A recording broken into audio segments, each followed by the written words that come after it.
Alhamdulillahirrabbilalamin. Bismillahirrahmanirrahim. Puji syukur alhamdulillah pada kesempatan hari ini kita bisa ketemu kembali ya. Eh, Biasa ngobrol-ngobrol terkait hipertensi atau tekanan darah tinggi. Sebelum kita mulai, saya ucapkan selamat pagi, selamat siang, selamat malam. Jangan lupa nanti di like and subscribe ya. Belum mulai tapi sudah minta like and subscribe. Nggak apa-apa. Kita ngobrolnya hari ini tentang hipertensi. Semoga teman-teman sehat semua, tidak ada yang sakit hipertensi ya, ataupun sakit yang lainnya. Semoga selalu diberikan kesehatan oleh Allah Subhanahu wa taala. Baik, gak usah terlalu banyak ceritanya di depan ya, karena slide-nya itu sampai 50 karena saya apa bener ini ceritanya 100 menit bisa selesai bisa ya. Biasanya kan mahasiswa itu yang zaman sekarang itu tidak terlalu suka yang panjang lebar, tapi to the point gitu. Nah, masalahnya biasanya isinya itu panjang dan lebar untuk mendapatkan sesuatu yang wah gitu itu ya. Tidak ada ceritanya kita berusaha 5 menit gitu, hasilnya sudah 100%, itu tidak ada. Sepertinya belum ada gitu ya. Kalaupun ada ya alhamdulillah memang luar biasa kalau ada gitu. Oke, tidak panjang lebar lagi, kita lanjut ke permasalahan ya. Teman-teman sudah belajar terkait anatomi dan fisiologi sistem kardiovaskuler gitu ya. Karena sudah semester 3 seingat saya ini ya. Jadi teman-teman sudah pernah ke lab anatomi ya. Oke. Nah, pas di sana teman-teman belajar anatomi dan fisiologi di keperawatan dasar. Kalau masih ingat belajar tentang kardiovaskuler, berarti nanti akan lebih mudah. Kita hanya review kembali terkait eh, ini ya, terkait anatomi dan fisiologi gitu ya. Tapi saya tidak membahasnya terlalu panjang lebar terkait fisiologinya yang pada kardiovaskuler gitu ya. Oke. Nah, ini jantung kita gitu ya. Nah, saya tidak membahas terkait letaknya yang ada di rongga torakal gitu ya. Nah, saya tidak membahas terkait detail di sana. Teman-teman bisa membaca buku anatomi atau fisiologi eh, banyak bukunya ya, referensinya. Saya tidak usah sebutkan satu persatu karena teman-teman bisa mencari di perpus ataupun online, browsing online itu karena kita mudah sekali. Nah, mendapatkan literatur-literatur terupdate gitu ya. Kalau anatomi dan fisiologi sepertinya tidak terlalu update gitu ya. Mungkin intervensinya yang sudah update gitu ya. Nah, teman-teman kita review kembali terkait sistem kardiovaskuler. Kardiovaskuler berarti kardio itu atau kardiak adalah jantung dan vaskuler adalah pembuluh darah. Tapi di sini saya tidak terlalu bahas banyak terkait vaskulernya ya, tapi lebih cenderung pada kardionya ya. Tubuh kita itu memiliki jantung ya, ukurannya sebesar kepala orang dewasa. Nah, memang sih tidak terlalu besar, tetapi fungsinya sangat signifikan karena dia memompakan darah itu ke seluruh tubuh gitu ya. Jadi darah yang beredar di seluruh tubuh kita itu dipompa atau sanyonya atau deselnya itu adalah dari jantung ini gitu. Nah, yang bagian atas ini adalah vena cava superior. Yang bagian bawah itu adalah vena cava inferior gitu ya. Nah, di sini ada atrium kanan. Atrium kanan itu seperti ini ya. Di sini ada katup tricus pedalis gitu ya. Karena dia memiliki 3 kuspis atau 3 daun atau 3 katup gitu ya. Disebut dengan katup tricus pedalis. Dan di bawahnya itu adalah ventricle kanan. Karena ini atrium kanan, maka ini ventricle kanan ya. Selanjutnya darah yang dari superior, vena cava superior dan inferior akan berkumpul atau bersatu tertumpuk di right atrium atau ventricle atau atrium kanan akan masuk ke ventricle kiri. Kemudian dia akan dipompakan ke apa namanya? Pulmonal ya, ke pulmonal melalui arteri pulmonalis ya, arteri pulmonalis ya. Arteri pulmonalis, dia masuk ke paru-paru kanan, kiri dan pulmonal kanan gitu ya. Setelah darah masuk ke paru-paru, dia akan terjadi proses oksigenasi ya. Di sana di paru-paru kemudian darah akan dialirkan ke dalam vena pulmonalis ya, ke dalam vena pulmonalis menuju ke atrium kiri. Nah, di atrium kiri ini darah selanjutnya dipompakan ke ventrikel kiri yang selanjutnya akan diteruskan ke aorta melalui katup aorta gitu ya. Nah, lewat katup aorta, dia akan melalui katup bigus pidalis. Nah, bigus pidalis ini adalah katup yang menyekat antara atrium kiri dan ventrikel kiri, gitu ya. Nah, terus kemudian katup ini juga akan mencegah terjadinya ketika ventrikel berkontraksi, maka katup ini akan menutup sehingga darah tidak backward atau tidak kembali ke atrium kiri. Begitu juga katup tricuspidalis. Ya, dia akan menutup ketika ventrikel kanan melakukan kontraksi ke pulmonal, gitu ya. Nah, selanjutnya darah yang tadi dari ventrikel kiri, ya tekanannya akan lebih besar dibandingkan ventrikel kanan. Kenapa? Karena tahanan vaskuler yang sistemik atau ke seluruh tubuh itu lebih besar dibandingkan hanya tahanan di pulmonal. Maka tekanan ventrikel kiri itu akan lebih besar dibandingkan dengan tekanan yang ada di ventrikel kanan karena ke seluruh tubuh tadi itu ya, yang ventrikel kiri. Ya. Nah, itulah yang disebut dengan tekanan darah, yaitu tekanan yang ada di dalam pembuluh darah ketika ventrikel atau jantung berkontraksi. Itu disebut dengan tekanan darah, ya. Akhirnya di aorta tadi, arcus aorta ya tadi akan bercabang menjadi ke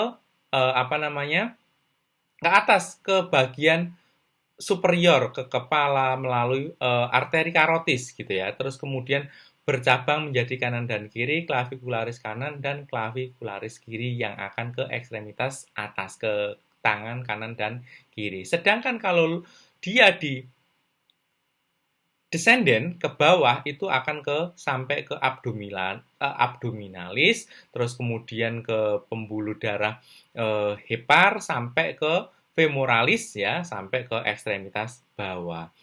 Nah, kemungkinan apabila terjadi masalah yang ada di jantung ini, gitu ya, ventrikel kirinya tidak mampu berkontraksi dengan baik, maka darah tidak akan bersirkulasi ke seluruh sistemik, keseluruhan. Maka darah tadi akan terbendung, tertinggal ke paru-paru yang akan mengakibatkan edem paru, ya, ataupun sampai ke ekstremitas, tertinggal ke ekstremitas sehingga akan mengakibatkan edem ekstremitas, gitu ya. Ya, sekilas seperti itu. Ya, ini sekilas gambarannya seperti ini ya. Oke.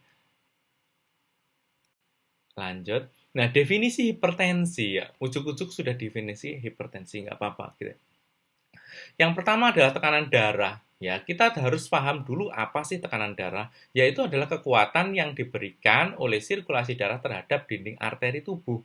Ya, jadi kekuatan yang dari jantung tadi untuk bisa keluar menembus aorta, ya tekanannya tadi, ya, ya karena arteri utama tubuh itu adalah aorta, gitu ya. Nah, selanjutnya karena tekanan darah itu ada dua, ada sistolik dan diastolik. Teman-teman pasti udah katam lah itu ya, ada sistolik dan diastolik. Kalau sistolik itu adalah tekanan dalam pembuluh darah ketika jantung berkontraksi. Sedangkan kalau diastolik itu sedang berelaksasi atau persiapan kontraksi gitu ya. Kalau kita masih ingat di siklus jantung, berarti dia terjadi kemungkinan sedang persiapan untuk sedang pengisian sebelum berkontraksi kembali gitu ya, di ventricle filling phase gitu ya, atau fase ventricle filling atau pengisian ventricle. Nah, itu persiapan sebelum kontraksi. Itu terjadi disebut dengan tekanan diastolik, tekanan terendahnya gitu ya. Oke, semoga paham. Jadi ada dua, diastolik dan sistolik. Sistolik itu yang paling tinggi, yang atas, dan diastolik. Dia diukur dalam satuan milimeter air raksa. Kenapa milimeter air raksa? Karena penemuan pertama menggunakan milimeter air raksa gitu ya. Nah, Itu kenapa masih sampai digunakan sampai sekarang belum berubah gitu ya. Nah, sekarang kita ke konsep hipertensi gitu ya. Hipertensi atau tekanan darah tinggi apabila atau terjadi jika tekanan darah terlalu tinggi. Didiagnosis jika tekanan sistoliknya lebih dari 120 dan diastoliknya kurang dari. Kalau dia normal, maka dia kurang dari 120 dan diastoliknya kurang dari 80. Itu tandanya salah ya, harusnya dia lebih. Jadi lebih dari 120 dan lebih dari 80 diastoliknya, gitu ya. Jadi itu tandanya kebalik. Harusnya lebih dari 120 dan diastoliknya lebih dari 80. Maka jika kurang dari itu atau sama dengan hal tersebut, nilai tersebut itu dikatakan normal. Tergantung referensi yang digunakan di rumah sakit teman-teman semua atau di instansi pendidikan teman-teman semua. Mau ngikutin yang mana? Karena banyak. Ada yang dari AHA seperti ini, ada dari yang GNC seperti ini, itu tidak menjadi sebuah permasalahan gitu ya. Yang penting kita sudah punya panduannya dan kita sudah tahu gitu ya. Oke. Nah, sebelum ke sana, kita itu ikut memahami riset gitu ya. Memahami riset dulu. Ternyata kenapa tuh menjadi sebuah pertanda gitu ya. Eh, Tekanan darah tadi sistolik dan diastolik. Ternyata pada peningkatan 20 mm air raksa dari tanda normal itu dan diastoliknya itu 10, kenaikan 10 itu ternyata memiliki efek terhadap pasien-pasien yang memiliki jantung iskemik dan stroke. Itu kita akan beresiko kematiannya lebih cepat gitu ya. Risetnya seperti itu. Itu menurut AHA loh, dari AHA ya. Jadi bukan saya yang ngomong, tapi AHA. Silahkan dicari ada referensinya gitu ya. Dari AHA yang ngomong seperti itu. Ya. Nah, itu terjadi pada rentang usia 40 sampai 89. Ya. Makanya pada pasien-pasien yang sudah dikatakan prelansia atau lansia itu sudah persiapan bahwa pasti dilakukan fototorak pada pasien-pasien yang dicurigai dengan hipertensi atau sudah mengalami degenerasi gitu ya, pasien-pasien yang degenerasi berarti kan pasien-pasien lansia gitu ya. Nah, itu diingat-ingat alasan kenapa kita menjadi eh, fokusnya ke sistolik dan diastolik. Kenapa? Karena pasien-pasien atau orang tua kita saja ya, orang tua saya itu lebih yang diingat adalah sistoliknya saja. Berapa tekanan darahnya? 120. Udah mikirnya hanya itu. Yang bawah tidak pernah dipertimbangkan atau tidak pernah dianggap. Padahal kita juga harus memperhatikan keduanya. Jadi tekanan darah itu ada dua, sistolik dan diastolik gitu ya. Nah, ini keunikan pasien-pasien yang kita temui atau kita jumpai di klinik biasanya atau di rumah sakit. Itu pasien-pasien itu lucu-lucu. Ya, karena apa ya, keyakinannya masing-masing gitu ya biasanya. Nah, contoh ini pasien saya, dia sudah masuk terakhir 2022 bulan 8, terus kemudian masuk lagi ini.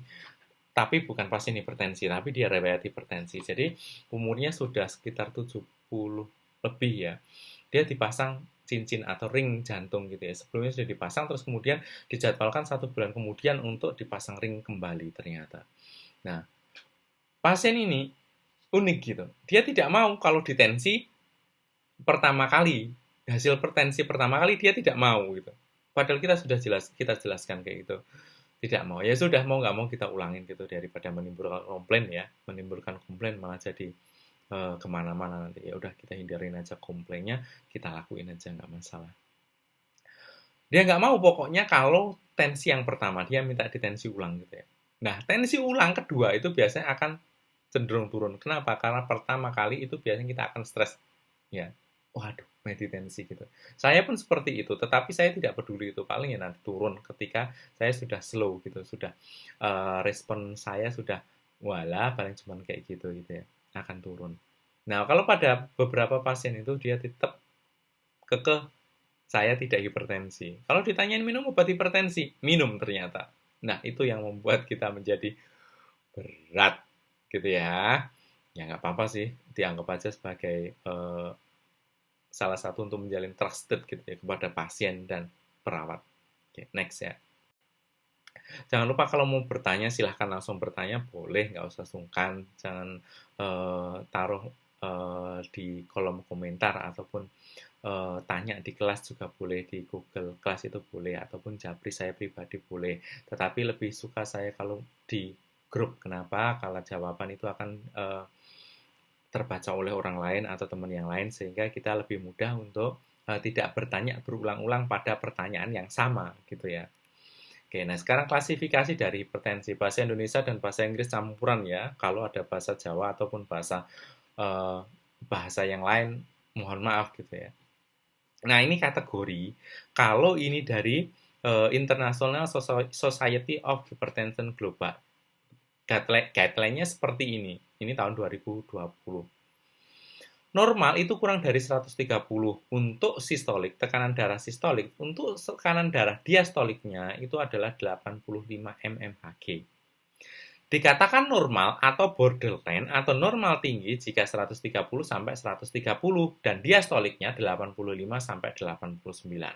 Pasien biasanya tidak mau kalau misalnya, loh kok tinggi mas, loh kok tinggi, tapi tekanan darah, pasiennya sudah lansia. Itu kan kadang-kadang kita jelaskan, orang kita aja semakin tua, maksudnya mau semakin bagus terus toh bu, atau pak, gitu. Nanti biasanya sambil guyonan, tapi kalau kita serius mukanya, biasanya pasiennya cemberut, tapi kalau kita sambil ajak guyonan, masnya atau perawatnya senangin dagel. Saya sering digitukan ya. Gimana untuk menjalin trust ke pasien dan daripada saya bete gitu ya. Ya udah kita buat aja yang seperti itu. Dikatakan hipertensi derajat 1 ya itu jika 140 sampai 159. Saya sering seperti ini per 90 untuk tekanan darah diastoliknya. Ketika mau ngajuin STR, biasanya itu kan minta surat kesehatan ya, minta surat sehat. Pasti saya naik, tapi saya kemudian minta istirahat, Bu, tak istirahat dulu ya. Kenapa? Biasanya kalau ke puskesmas itu kan ujuk-ujuk kayak gitu, ngantri dan lain-lain. Apalagi saya bukan orang asli Semarang gitu ibaratnya, tapi saya orang Jogja. Nah itu biasanya tekanannya berbeda ya, tekanan stresornya akan berbeda, sehingga bisa saja tekanan darahnya naik. Tapi pas saat di tensi yang kedua memang turun, karena sudah kita, oh ya malah cuma segitu gitu ya. Nah dikatakan hipertensi derajat 2 jika lebih dari 160 dan diastoliknya lebih dari 100 gitu ya. Oke, lebih dari segitu. Itu menurut Society of Hypertension Global gitu ya. Nah, kita lihat kalau menurut AHA. AHA di 2017 menyebutkan seperti ini, normal jika kurang dari 120 dan diastoliknya itu kurang dari 80 gitu. Nah, kalau di yang tadi, yang global society hipertensi global tadi, dia tidak menyebutkan terkait dengan krisis gitu ya. Tapi kalau di AHA itu dia sudah menyebutkan sampai krisis. Peningkatan atau borderline itu jika 120 sampai 129 dengan diastoliknya masih dikatakan kurang dari 80. Tetapi yang peningkatan adalah tekanan darah sistoliknya. Ya. Tetapi kalau yang sudah grade 1 itu peningkatan sudah mengalami 130 sampai 39 ya, sesuai dengan tabel tersebut 80 sampai 89. Ingat, kalau dikatakan normal atau elevasi itu jika diastoliknya kurang. Tetapi jika lebih dari atau sama dengan 80 diastoliknya, maka dia sudah masuk stage 1 atau derajat 1. Derajat 2 itu jika 140, sedangkan kalau yang tadi itu adalah 160 gitu ya, derajat 2-nya. Nah, ini 140 ternyata sudah masuk derajat 2, lebih dari sama dengan 40, 140, dan diastoliknya adalah lebih dari sama dengan 90 mmHg. Sedangkan atau disebut dengan krisis hipertensi jika dia 180 dan diastoliknya 120, lebih dari normal tadi atau lebih dari stage 2. Nah, kita dengan krisis hipertensi saat ini gitu, ternyata pasiennya habis lari-lari dikejar anjing gitu atau sedang mengejar maling, tekanan darahnya tinggi pasti. Nah, itu jadi dia bukan. Nah, nanti bisa dilihat di penata laksanaan manajemen hipertensi menurut PERKI, Persatuan Dokter Kardiovaskuler Indonesia gitu ya. Kita bisa lihat panduannya di sana pada tahun dia dibuatnya di tahun 2015, terbarunya seperti itu. Jadi belum 2022-nya belum ada gitu ya. Nggak masalah. Yang penting kita sesuai dengan standar operasional prosedur rumah sakit kita. Maka kita akan aman dari tuntutan, insya Allah. gitu ya, selagi kita tidak mengakibatkan atau membuat sesuatu yang lain yang melebihi dari SPO yang ada. Gitu. Oke, lanjut ya. Nah, berikutnya itu faktor risiko ini siapa saja sih yang beresiko untuk terjadi atau mengalami hipertensi? Ya, resiko ada dua, yang bisa diubah dan tidak dapat diubah. Yang pertama yang tidak dapat diubah itu adalah usia. Ya, usia jelas tidak mungkin dong, masa mau 70 diturunkan dari 18 kan tidak mungkin. Jenis kelamin laki-laki dan perempuan, hanya ada dua. Kalau yang transgender seperti yang ada artis-artis di TV itu, ya tetap aja jenis kelaminnya dia kelihatannya secara fisik adalah perempuan, tetapi secara metabolisme yang ada di dalam tubuhnya dia tetap laki-laki. Kalaupun perempuan berarti dia tetap perempuan. Seperti itu ya. Maka pasien-pasien atau orang-orang seperti itu biasanya akan suntik hormon. Kalau dia dari laki-laki ke perempuan, maka dia akan lebih banyak suntik hormon perempuannya. Begitu juga sebaliknya. Ya, tapi kalau hormonnya turun, ya dia akan kembali seperti sedia kala bentuknya. Kalau laki-laki ya akan kembali ke laki-laki gitu ya. Nah, gitu. Nah, hasil risetnya ternyata dari Kemenkes ya, pria itu memiliki 2,3 kali lebih tinggi dibandingkan dengan perempuan. Kenapa? Ya, perempuan memiliki hormon eh, apa namanya? Estrogen yang membuat pembuluh darah lebih fleksibel ya. Sedangkan laki-laki tidak memiliki hal tersebut gitu ya. Nah, tetapi perempuan-perempuan hasil risetnya itu jika mengalami penyakit jantung, mohon maaf ini ya, bukan saya yang ngomong, riset itu ternyata resiko kematiannya lebih tinggi dibandingkan pada laki-laki gitu ya. Nah, itu risetnya banyak ternyata, misalnya dia menjadi beban keluarga gitu, merasa bebannya karena dia mengasuh anak, suami, orang tua dan orang tuanya, mertuanya gitu ya. Nah, itu dia akan terbebani ke sana. Berbeda dengan laki-laki, bisa lebih semeleh gitu ya. Tetapi tidak menutup kemungkinan karena ada kepribadian A dan kepribadian B gitu, yang A cenderung untuk introvert dan yang B itu cenderung untuk EGP gitu. Nah, itu biasanya lebih rileks gitu ya. Oke, ataupun yang suka mikir sehingga mengakibatkan stres gitu ya. Nah, riwayat genetik ini yang tidak bisa kita hindari gitu ya. Mau nggak mau pasti gitu ya. Gitu. Oke, nah faktor resiko yang dapat diubah adalah kegemukan, ya. Terus kemudian diet yang tinggi lemak, yang hobinya makan lemak-lemakan, bisa dari masakan-masakan santan gitu ya. Konsumsi alkohol silahkan dikurangin gitu ya. Terus kemudian hobinya merokok. Nah, nikotin itu ternyata kenapa toh cenderung untuk mengakibatkan terjadinya eh, hipertensi atau penyakit kardiovaskuler, ternyata pada rokok, kandungan rokok itu nikotin itu akan memicu terjadinya ketokolamin gitu ya, peningkatan ketokolamin atau hormon stres gitu, inflamasi ya, eh, memicu terjadinya inflamasi sehingga ya tadi kalau sudah inflamasi berarti pembuluh darahnya akan terjadi proses remodeling ya, pembentukan penyembuhan luka yang ada di pembuluh darah, maka dia akan lebih kaku dibandingkan yang tidak luka gitu ya. Nah, itu rokok. Nah, konsumsi garam berlebih. Konsumsi garam berlebih, kalau konsumsi garam yang putih yang ada di dapur itu ya, insya Allah nggak terlalu menjadi masalah ya. Masalahnya kita sudah mengkonsumsi garam dapur itu di rumah, pas pulang itu kita juga atau di luar bareng-bareng teman gitu, kita mengkonsumsi ayam goreng tepung. Nah, ayam goreng nggak masalah ayamnya tadi yang digoreng menggunakan minyak, ditambah dengan lagi MSG dan natrium yang ada di dalam eh, ayam fried chicken tadi itu luar biasa tinggi tanpa kita tahu takarannya berapa gitu ya. Enak sekali gitu. Terus kemudian minuman-minuman kemasan, kalau teman-teman perhatikan, rasanya sih tulisannya di situ teh, tapi lihat ada natrium, ada sodiumnya, yaitu garam gitu, yang tidak kita tahu. Ya, ternyata makanan-makanan kita banyak di situ ya. Luar biasa banyaknya. Nah, tadi psikososial dan stres sudah saya sampaikan. terkait tipe kepribadian, kenapa bisa memicu apa itu namanya pembentukan penyakit hipertensi atau gangguan kardiovaskular ya tadi itu memicu terjadinya apa namanya tadi nanti kita cari ya, saya sebutkan di sana ya di akhir ya. Jadi tidak usah saya sebutkan di sini. Ternyata ada itu slide-nya sudah kelihatan gitu ya.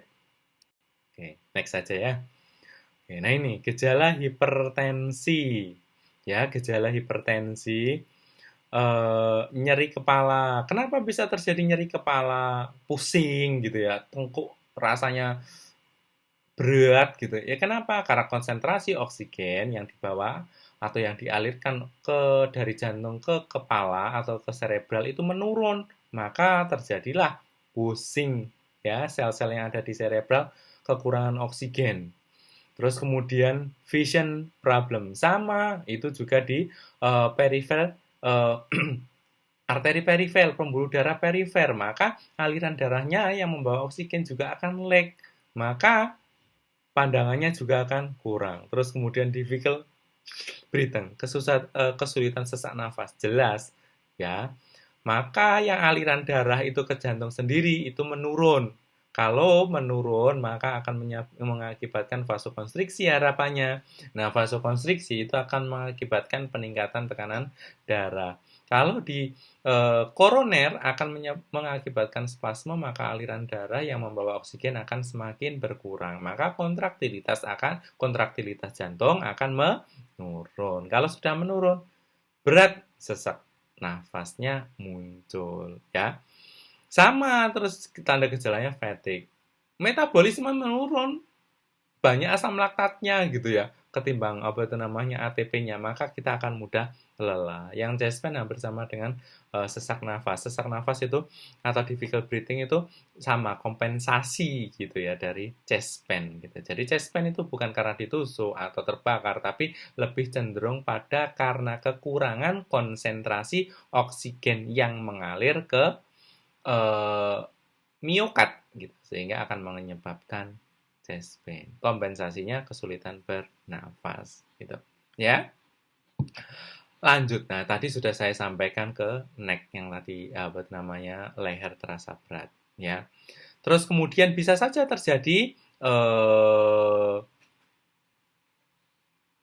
munculnya darah di urin gitu ya. Urinemia. Apa itu namanya perdarahan di urin. Bisa saja ya sama karena konsentrasinya vasokonstriksi terlalu kuat sehingga akan menyebabkan perlukaan pada ginjal sehingga pas dipipiskan muncul lah darah yang ada di urin gitu ya. Nah, terus kemudian atau irregular heartbeat atau nah irregular itu bisa itu sudah masuk ke komplikasi sih sebenarnya ya. Karena hipertensi itu bisa saja paling banyak pasiennya adalah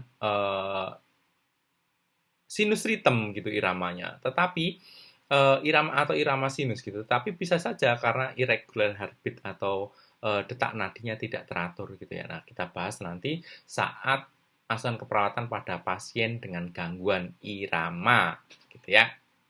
Topik berikutnya sepertinya ada. Jadi saya membahasnya tentang hipertensi dulu. Oke ya, sampai sini semoga paham.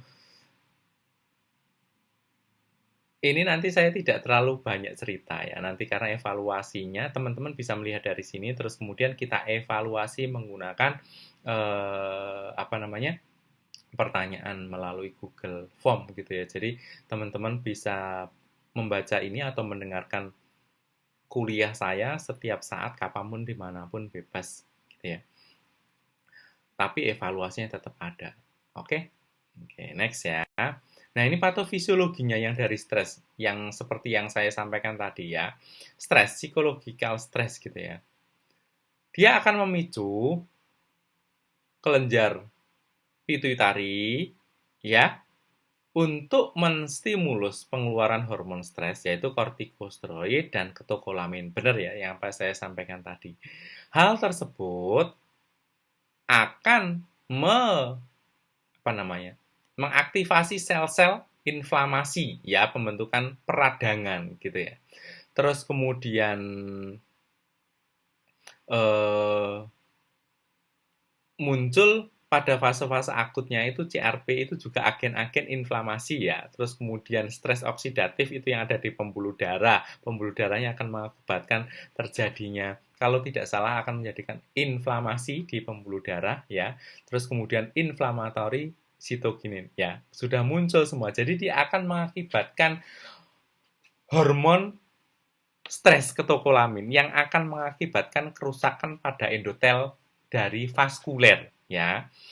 Endotel itu adalah dinding pembuluh darah. Kalau sudah pembuluh darahnya, endotelnya sudah mengalami kerusakan, lama-lama akan menjadi kaku, disfungsi dia endotel vaskulernya, sehingga tahanan perifernya akan semakin tinggi. Maka terjadilah hipertensi, gitu ya, patofisiologi dari stres, gitu ya. Maka jangan stres, jangan rokok. Tadi sudah saya sampaikan, risetnya seperti itu, ada di AHA, bisa dibaca sendiri, misalnya kurang percaya gitu ya. Jadi boleh teman-teman misalnya, Pak, ini ada koreksi dari AHA atau dari jurnal ini gitu. Nah, boleh kita diskusi bareng gitu. Jadi saya tidak mengajari, sifatnya saya di sini tidak mengajari, kita diskusi bareng gitu ya. Karena teman-teman kan juga sudah dewasa gitu ya, sudah semester 3, maka teman-teman boleh berdiskusi terkait dengan pengetahuan dari teman-teman gitu ya,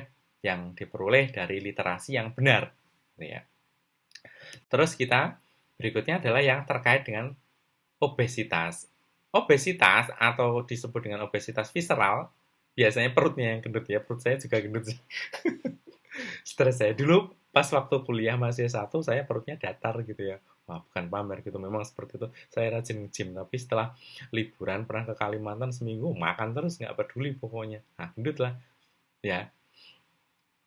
Nah, itu terjadi disregulasi pengaturan di penyimpanan lemak gitu ya.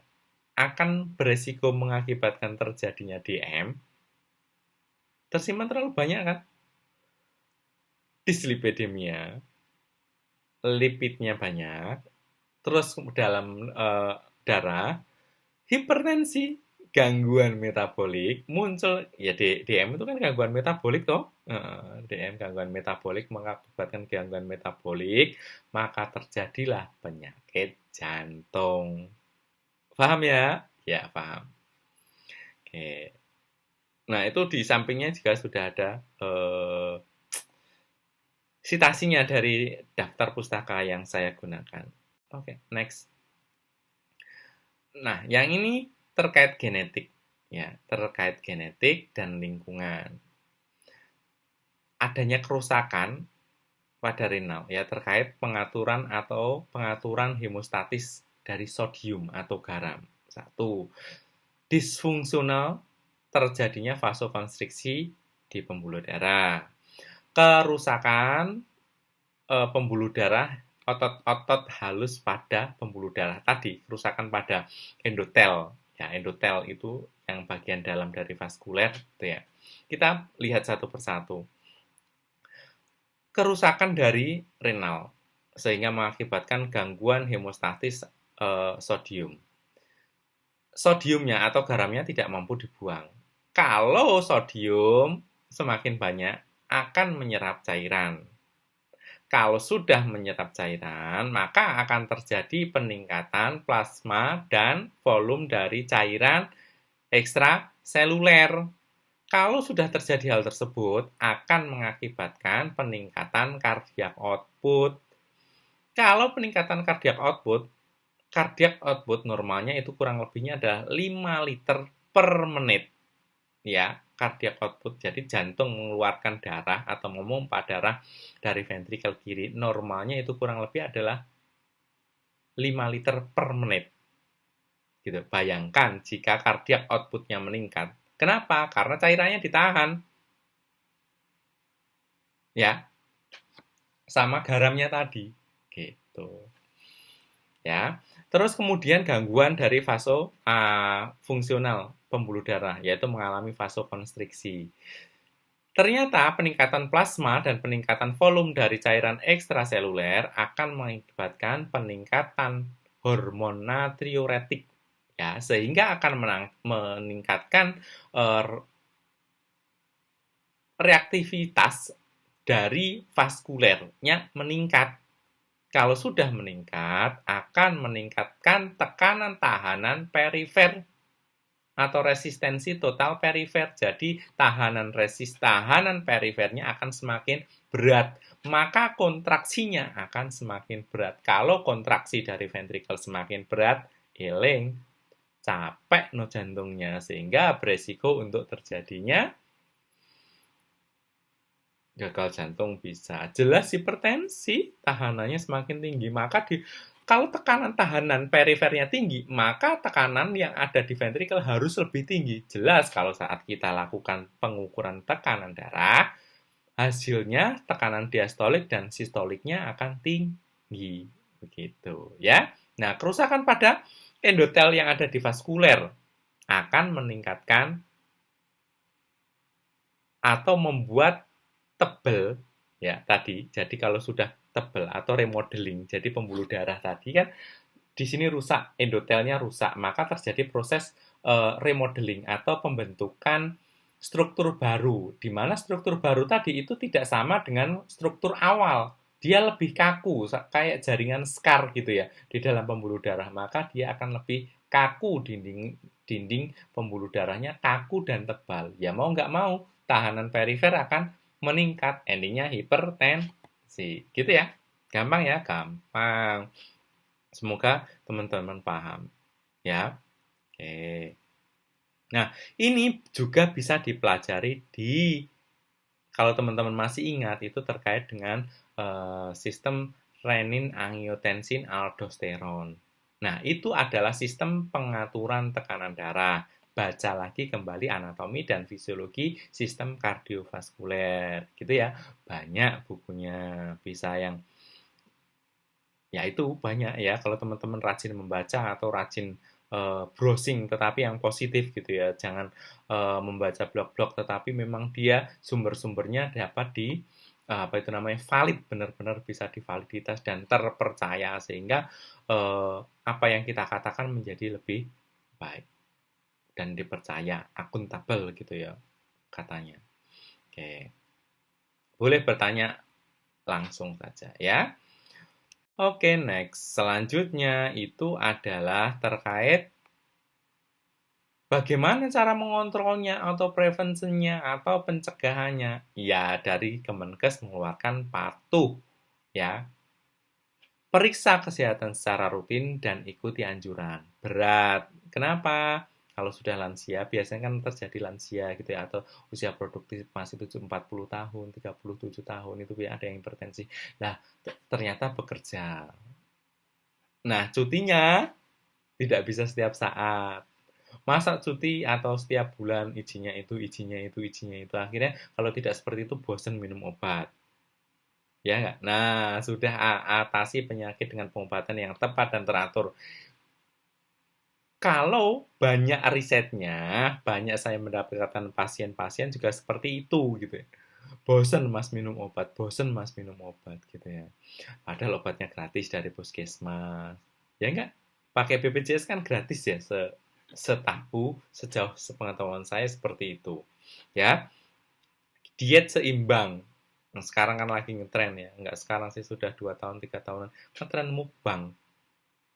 Bakaran-bakaran itu minyaknya sudah berapa banyak ya, yang ya saya juga suka gitu ya. Saya nggak mau munafik itu, tapi nggak setiap saat, tapi kan ada beberapa orang yang edik banget gitu loh. Kadang-kadang saya melihat itu, Allah Akbar gitu ya, udah obes gitu ya lihatnya, tapi makanya luar biasa kuatnya. Nah, banyak juga tahu sudahan kasus-kasus yang seperti itu di luar negeri, di kita pun banyak. Endingnya apa gitu ya? Minta uluran, malah endingnya meninggal gitu ya. Kalau uluran terus kemudian berhasil baik sih alhamdulillah, tapi kalau meninggal itu kan apa yang kita upayakan rasanya kok sia-sia gitu ya. Ya nggak ada masalah sih sebenarnya, cuman ya itu tadi ya. Upayakan aktivitas fisik dengan aman. Aktivitas fisik itu bukan menyapu, bukan berangkat ke ladang mencakul, bukan traktor, bukan hal semacam itu, tetapi yang aktivitas olahraga, jalan pagi, Endingnya yang tidak membuatkan cemas, tidak membuatkan kecewa, tidak membuat lelah, tetapi endingnya adalah kita bahagia dan kita happy dengan kita beraktivitas olahraga. Nah, gitu. Hanya hindari asap rokok, alkohol, dan zat karsinogenik lainnya. Yang bakar-bakar tadi ternyata karsinogeniknya tinggi, yang hitam-hitam. Tetapi beberapa orang malah enak. Ya memang yang bakarannya agak hitam itu semakin enak. Well-done-nya berlebihan gitu ya ibaratnya. Oke, sampai sana ya. Oke, nah ini yang lain itu adalah ternyata ada cerdik. Cek kesehatan secara rutin, enyahkan asap rokok, rajin aktivitas fisik, sama ya diet seimbang, istirahat cukup. Nah biasanya pada eh, anak-anak muda hobinya begadang ataupun kebalik gitu ya sukanya. Pas pagi atau sampai siang tidur, endingnya kuliahnya telat kalau sudah offline atau tatap muka seperti ini. Terus kemudian kalau pas malam hari on, berat ya kalau sudah terganggu semacam itu ya. Nah itu tadi kelola stres yang terakhir ya. Ya tergantungnya dari setiap individu, yaitu manajemen diri kita, bagaimana kita memanage agar hidup kita seimbang, bisa lebih baik ke depannya gitu ya. Nah itu. Next, pemeriksaan penunjangnya ternyata itu adalah darah. Satu, darah rutin isinya hematologi, kimia darah, urium kreatinin, elektrolit, CAMG, terus kemudian profil lipid, glukosa darah, glukosa prosprandial itu ternyata perlu dicek pada pasien-pasien yang memiliki DM. Kenapa? Ya resikonya kalau sudah DM akan mengganggu ke ginjal, maka kreatinin, uriumnya akan meningkat biasanya. Tetapi juga ada yang dalam batas normal, gitu ya. Nah, kan hipertensi itu biasanya tidak hanya hipertensi murni, walaupun ada hipertensi murni, tetapi banyak-banyaknya juga diakibatkan oleh gangguan metabolik seperti DM gitu atau gangguan darah gula darah yang berlebih gitu ya. Terus kemudian cek ECG ya, ECG atau EKG dicek 12 lead gitu ya. Dicek 12 lead. Ini bertujuan untuk melihat adanya kerusakan jantung dan pembuluh darah. Apakah sudah terjadi hipertensi pembesaran pada ruang-ruang jantung. Itu akan kelihatan dari gelombang EKG gitu ya.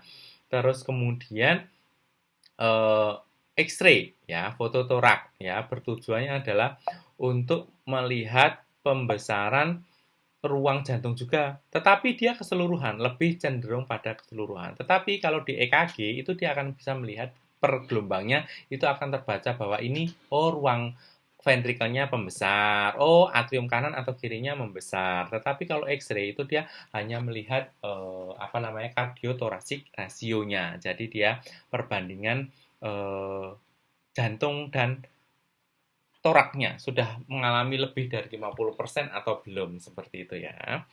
Terus kemudian untuk pemeriksaan penunjang lebih lanjut itu sebenarnya pasien-pasien yang datang yang kita curigai hipertensi dan ataupun yang katanya tidak setiap saat dia tidak mengalami hipertensi. Nah, itu kita bisa validasi menggunakan ambulatory blood pressure monitoring. Jadi kita pasang alatnya itu, kita pasangkan selama 24 jam. Maka kita akan tahu kapan pasien itu melakukan terjadi peningkatan tekanan darah. Kita bisa konfirmasi kapan ini Pak, saat apa, maka kita bisa pastikan bahwa oh iya ternyata dia istirahat pun tekanan darahnya tinggi. Nah, gitu. Tapi kalau pas saat lari ataupun saat beraktivitas berat atau sedang beraktivitas yang lain itu maka akan terjadi normal peningkatan tekanan darah itu akan normal gitu ya. Tapi dia akan kembali normal saat kita beristirahat. Tetapi jika terus-terusan terjadi peningkatan tekanan darah, nah itu bisa dipastikan bahwa pasiennya mengalami hipertensi, gitu ya. Oke. Nah, ini medical management.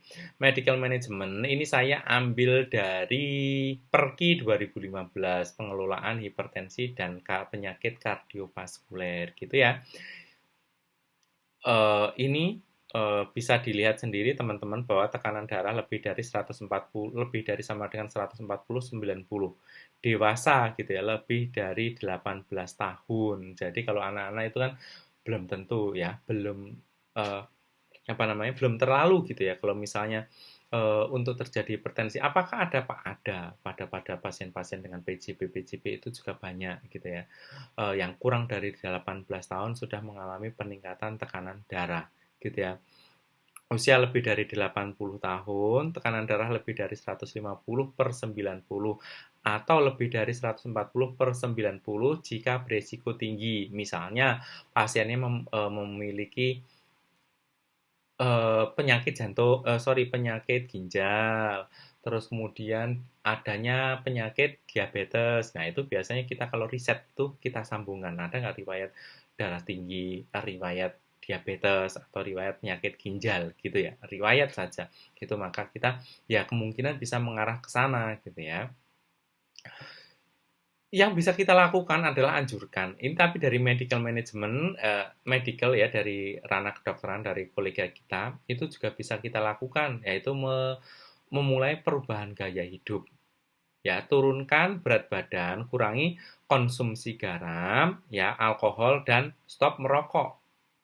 Tapi jika tidak ada perubahan sudah dilakukan hal tersebut, tekanan darahnya masih tinggi, ya wis, mau nggak mau kita harus menggunakan obat-obatan.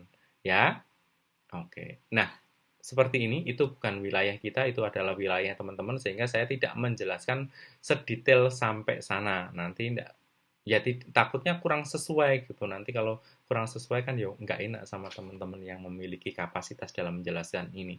Tapi kalau teman-teman pengen lebih detailnya, bisa dicari di Perki atau InHeart gitu ya.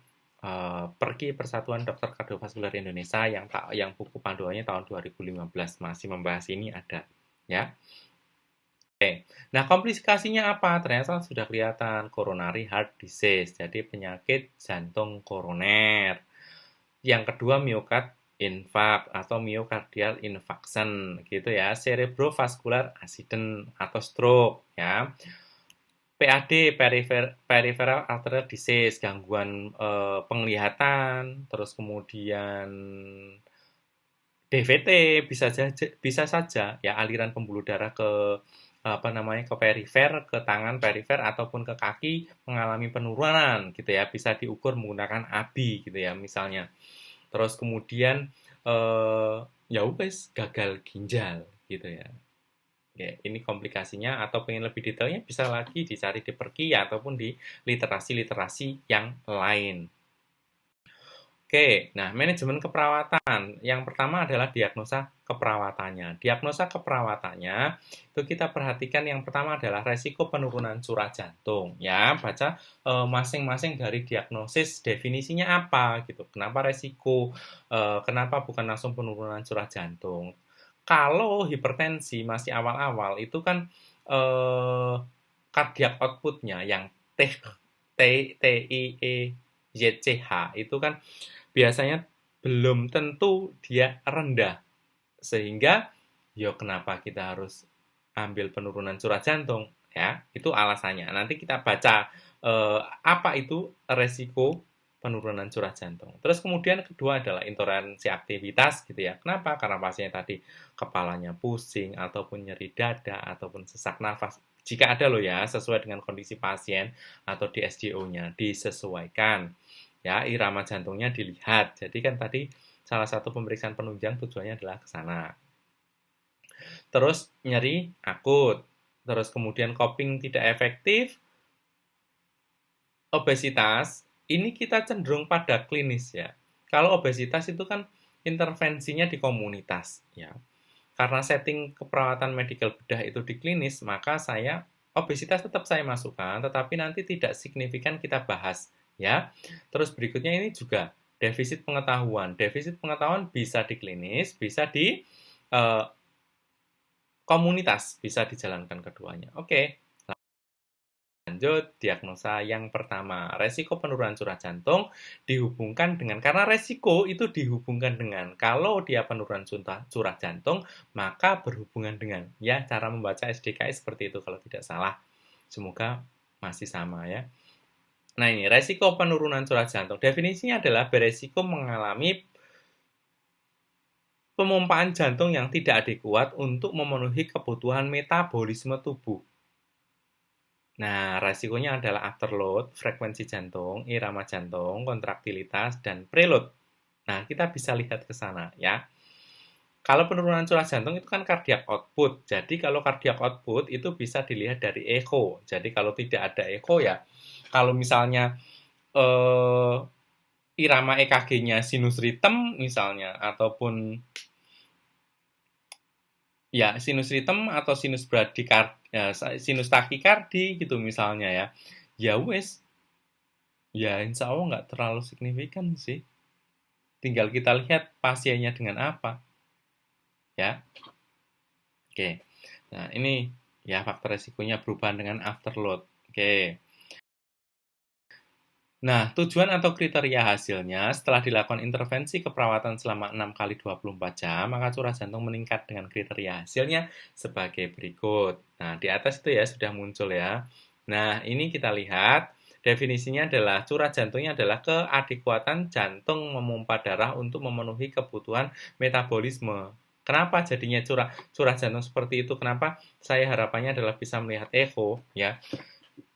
Nah, dia adalah membaca surah jantung. EKG tidak bisa membaca surah jantung. Karena surah jantung itu adalah stroke volume kali heart rate. Yang bisa melihat itu adalah echo. Gitu ya. Jadi kita lebih ke resiko saja. Karena hipertensi nanti kalau dia sudah gagal jantung, bolehlah gagal jantung. Berarti memompanya kan sudah jelas. Berarti sudah tidak adekuat. Maka pilih surah jantung tidak efektif. Gitu ya. Nah, itu penjelasannya, alasannya kenapa saya memilih resiko, ke resikonya, bukan langsung curah jantung tidak efektif ya. Untuk kriteria hasilnya, satu adalah kekuatan nadi perifer meningkat, ya, ditandai dengan CRT kurang dari 2 detik, gitu ya. Frekuensi nadi dalam batas normal 60-100 kali per menit, tekanan darahnya membaik, kurang dari 140 per 90 mmHg, jadi tergantung dari referensi yang teman-teman gunakan, gitu ya. Intervensinya apa? Kita menggunakan SIGI, standar intervensi, ya, penurunan beresiko penurunan jantung. Perawatan jantung yang utamanya intervensi adalah perawatan jantung dan perawatan jantung akut. Jangan menggunakan jantung akut karena ini ranahnya adalah di medical bedah, bukan di emergency, gitu ya. Oke, alasannya seperti itu.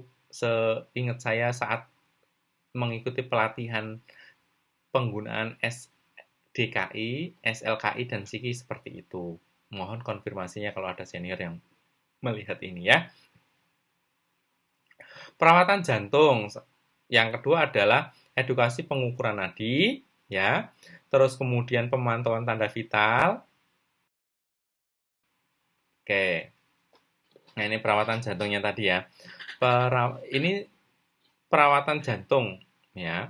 Mengidentifikasi, merawat, dan membatasi komplikasi akibat ketidakseimbangan antara suplai dan konsumsi oksigen. Sesuai ya dari apa namanya tadi, patofisiologinya, kenapa bisa tengkuknya sakit, dadanya sesak, kepalanya pusing, itu adalah alasannya supply and demand berbeda. Jadi suplainya kurang, demandnya banyak. Gitu ya. Satu adalah identifikasi. Jadi kita menggunakan OTEK, observasi, terapeutik, edukasi, dan kolaborasi. Yang A adalah identifikasi tanda gejala primer penurunan curah jantung seperti sesak nafas, mudah lelah, edem, ortopneu. Ortopneu itu sesak nafas ketika kita terjadi perubahan posisi dari duduk ke berdiri atau berdiri ke tidur menjadi sesak atau sebaliknya, maka itu disebut dengan ortopneu. Peningkatan cerebrovascular pressure-nya ya. Ini kita nggak bisa gunakan langsung, tapi bisa dilihat sih dari MAP itu bisa kemungkinan ya walaupun tidak kurang valid gitu, tetapi kurang valid banget, bukan nggak valid gitu, kurang valid banget gitu ya. Oke, terus kemudian monitor tekanan darah dan frekuensi nadi, posisikan pasien semi-volar atau volar dengan posisi kaki ke bawah atau senyaman pasien ya. Terus kemudian berikan dukungan emosional dan spiritual gitu ya. Anjurkan beraktivitas fisik sesuai dengan toleransi gitu ya. Terus kemudian anjurkan berhenti merokok ya. Ini bisa masuk ke edukasi ya. Nah, edukasinya masuk di sini, tadi kan perawatan jantung, sekarang kita edukasi. Tadi kan saya sudah ngomong di intervensi adalah ada perawatan jantung, edukasi pengukuran nadi radialis, pemantauan tanda vital, gitu kan bisa kita ajarkan ya. Ini seperti ini ya, edukasinya adalah identifikasi kesiapan dan kemampuan menerima informasi, jelaskan prosedur pengukuran nadi radialis, dokumentasikan hasil pengukuran nadi radialis, dan catat frekuensi irama dan kekuatan denyut nadi. Berikutnya adalah yang pemantauan tanda vital, itu memonitor tekanan darah, nadi, pernapasan ya, sesuai frekuensi, kedalaman, dan suhu. Nah, ini bisa kita lakukan dengan mudah, misalnya kita sudah menggunakan RME atau rekam medis elektronik, maka kita tinggal klik, klik, klik, klik, selesai. Nanti kita tinggal sesuaikan mau dilakukan jam berapa, tanggalnya kapan, gitu ya. Jadi kita tinggal gampang, tidak terlalu banyak tulisan dan kertas yang bertumpuk. Jelaskan tujuan prosedur pemantauan, aturan pemantauan sesuai dengan kondisi pasien, dokumentasikan hasil pemantauan, link dokumentasi sebagai bukti tindakan kita. Tulis apa yang kita lakukan yang kita tulis. Link itu ya teman-teman semua. Ini ranah keperawatan ya. Kenapa? Karena kita yang lebih cenderung banyak ke pasien, sehingga kita akan banyak diingat oleh pasien. Banyak kok pasiennya itu tidak ingat dengan dokternya sendiri, tetapi yang diingat malah perawatnya. Banyak sekali hal semacam itu. Kenapa? Karena dokter hanya sekilas-sekilas gitu ya. Tetapi kalau dengan kita itu kan dirawat hari ini. Kita sip-sipan itu kan nggak mungkin sehari datang sekali tok. Tapi di situ 8 jam. Apalagi kalau jaga malam itu kan lebih panjang. Maka kita lebih banyak berinteraksi dengan pasien dibandingkan dengan tim kesehatan lain gitu ya. Oke, next. Nah, ini pemantauan tanda vital sudah sesuai ya. Oke, yang kedua, intoleransi aktivitas ya. Intoleransi aktivitas berhubungan dengan kelemahan ya. Berhubungan dengan kelemahan dihubungkan dengan satu keluhan pasien, peningkatan tekanan darah lebih dari normal ya. Nah, kriteria hasilnya seperti ini. Setelah dilakukan intervensi keperawatan selama 3 kali 24 jam, maka toleransi aktivitas meningkat dengan kriteria hasil. Ini untuk lama intervensinya, batas waktu penggunaan itu tergantung dari kemampuan teman-teman menganalisa.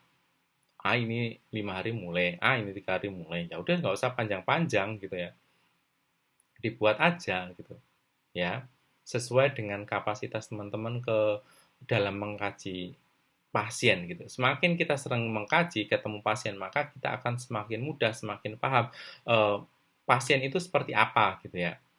Oke, kriteria hasilnya frekuensi nadi dalam batas normal, tekanan darah membaik, keluhan menurun ya, keluhan tidak bisa beraktivitasnya menurun ya gitu. Nah, intervensi keperawatannya apa? Manajemen energi ternyata. Nah, manajemen energi itu seperti apa? Itu kita lihat.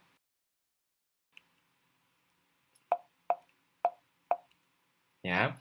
Oke, intervensi manajemen energi itu adalah memonitor kelelahan fisik dan emosional, monitor pola tidur, monitor lokasi ketidaknyamanan selama beraktivitas, anjurkan melakukan aktivitas secara bertahap.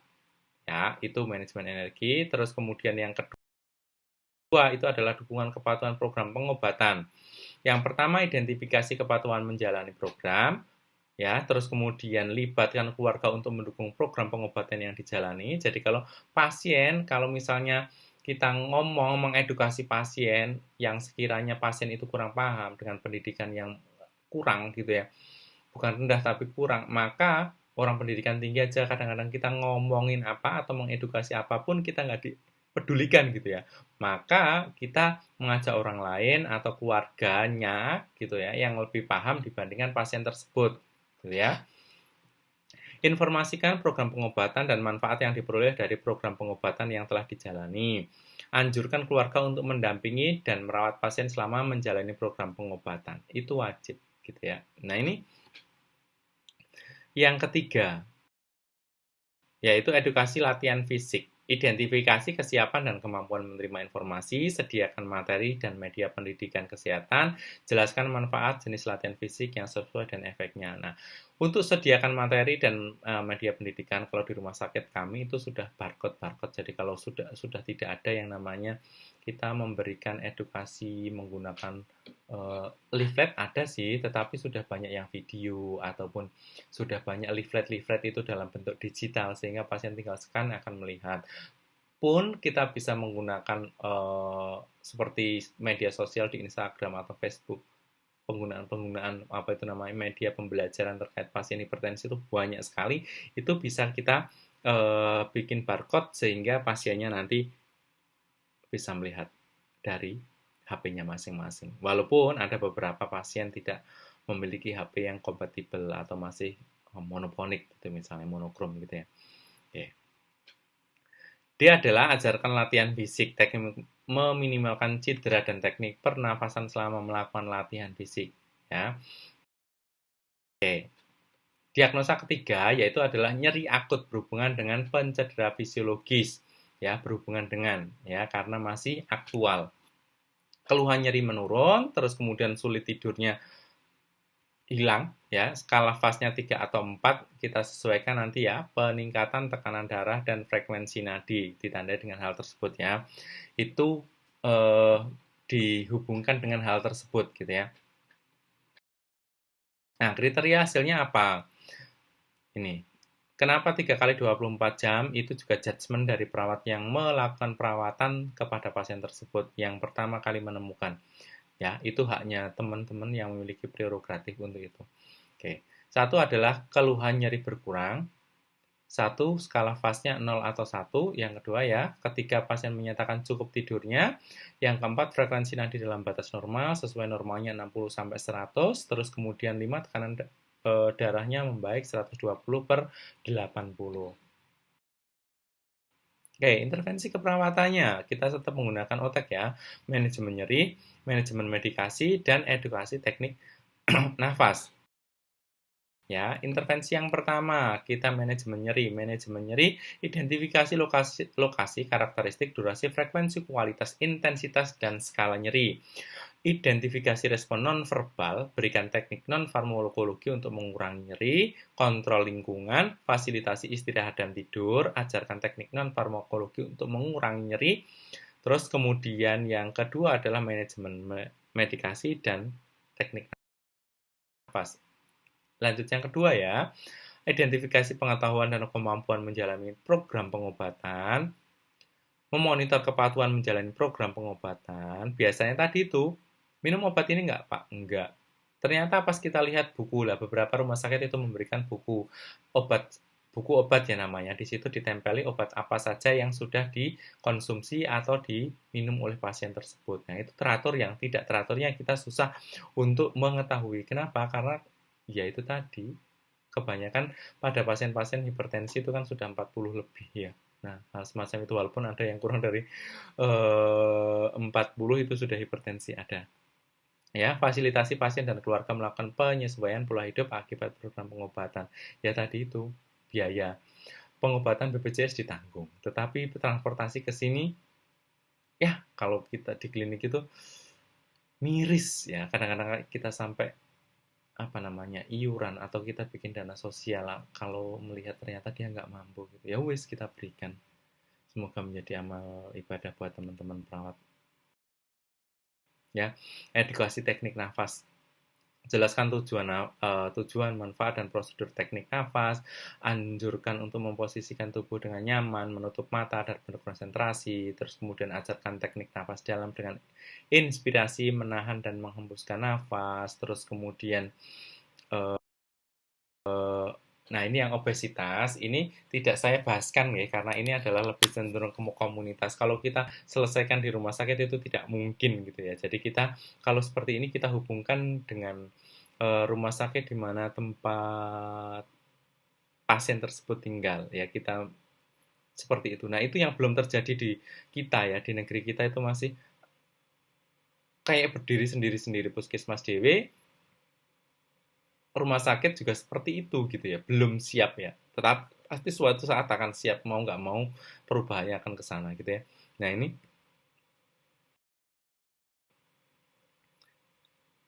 Ini bisa dibaca sendiri teman-teman ya. Jadi saya tidak, yang ini coping tidak efektif ya sekarang ya, yang diagnosa yang kelima ya, berhubungan dengan 2, 3, 6 dan 7 di situ bisa dibaca sendiri ya. Jadi nanti bisa di-skip mulai dari ketidakadekuatan sistem pendukung, tadi yang ngantar gitu ya. Dia pengen tapi yang ngantar nggak ada. Dia pengen ternyata dia tinggal sendirian, ternyata ekonominya nggak mampu. Ya sudah, bingung kalau udah semacam itu. Terus kedua adalah gangguan pemenuhan kebutuhan dasar, ya. Ketiga, khawatir dengan kondisinya. Oke, tujuan dan kriteria hasil ini 2 kali ya. Karena coping berarti ya coping masa berlama-lama. Ya walaupun kadang kita trusted, kita mungkin coping, saya mau seperti ini tuh lama mikirnya gitu ya. Satu, coping adaptif mengingat minum obat sesuai instruksi. Pasien mengatakan tidak khawatir dengan penyakitnya karena sudah menjalani program pengobatan yang sesuai. Pasien mengatakan penyakitnya mengganggu kualitas kerja, tidak pasien mengatakan penyakitnya mengganggu kualitas kerjanya ya. Nah, ini dukungan pengambilan keputusan, intervensinya, terus kemudian promosi coping ya. Dukungan pengambilan keputusan itu isinya adalah memotivasi pengungkapan tujuan, terus kemudian tujuan perawatan yang diharapkan ya, informasi alternatif solusi secara jelas jika belum ada perubahan gitu ya. Kalau perubahan status kesehatan pasiennya gitu ya, atau second opinion gitu ya. Kalau di kami bisa seperti itu ya. Terus kemudian kolaborasi dengan tenaga kesehatan lain dalam memfasilitasi pengambilan keputusan. Karena sekarang ya sudah 3 tahun 4 tahun yang lalu itu juga sudah, mohon maaf ya, sudah pasien center care gitu ya. Tetapi kan jadi pasien itu diberikan peristinya A, B, C, D, E, F gitu misalnya, dia yang memutuskan gitu. Kita hanya memberikan pertimbangan ini baik, ini kurang baik, ini akibatnya atau kekurangannya seperti ini gitu ya. Jadi dia akan memilih bersama dengan keluarganya diputuskan. Pasien boleh memilih mengiyakan atau menolak, itu hak pasien gitu ya. Jadi kita tidak bisa mengintervensi pasien. Promosi coping. Isinya adalah bisa dibaca ya sendiri di atas, identifikasi kebutuhan dan keinginan terhadap dukungan sosial. Berikan pilihan realistis mengenai aspek-aspek tertentu dalam perawatan, memotivasi untuk menentukan harapan dan realistiknya. Terus kemudian anjurkan keterlibatan keluarga dalam perawatan, ajarkan cara pemecahan masalah secara konstruktif ya. Ini defisit pengetahuan ya, kekeliruan mengambil berhubungan dengan kekeliruan mengambil anjuran. Pasien minum obat tidak teratur. Nah, ini kalau sudah merasa enak, kalau pas ngetes tekan di tes tekanan darahnya dalam batas normal, wes dia nggak mau minum. Susah kalau sudah seperti itu tuh. Ya. Terus kemudian kontrol kesehatan atau hipertensinya terkendali, merasa sudah sembuh. Ini susahnya itu. Ya.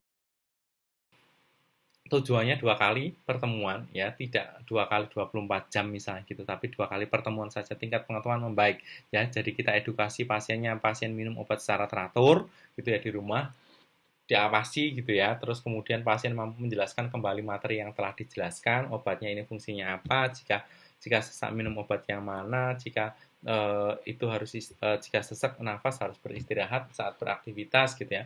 Persepsi salah terkait hipertensinya menurun, terus kemudian pasien mengatakan akan kontrol rutin terkait penyakitnya. Ya harapannya seperti itu, walaupun kenyataannya juga kita tidak bisa mengendalikan 100% pasiennya itu mau kontrol atau enggak, itu hak dari pasien juga, walaupun kita tugasnya hanya tetap memotivasi gitu ya. Oke, nah ini adalah intervensinya, edukasi kesehatan, edukasi berhenti merokok, edukasi program pengobatan, edukasi pengukuran tekanan darah. Edukasi kesehatan, identifikasi kesiapan kemampuan menerima informasi, jelaskan faktor resiko hipertensi, ajarkan PHBS cerdik dan patuh seperti yang saya sampaikan di depan tadi ya, sudah ada ya. Terus kemudian edukasi berhenti merokok itu seperti apa?